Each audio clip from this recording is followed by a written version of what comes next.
একটি কুঁড়ে ঘর, খড়ের ছাউনি। ভেতরে গরিব কৃষক রহিম ও তার মেয়ে আয়েশা বসে আছে।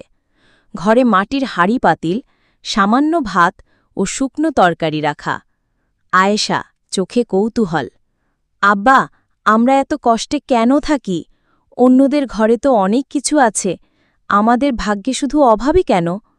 রহিম হালকা হেসে, বাবা, টাকা না থাকলেও মন যদি সৎ হয় তবে মানুষ আসলেই ধনী।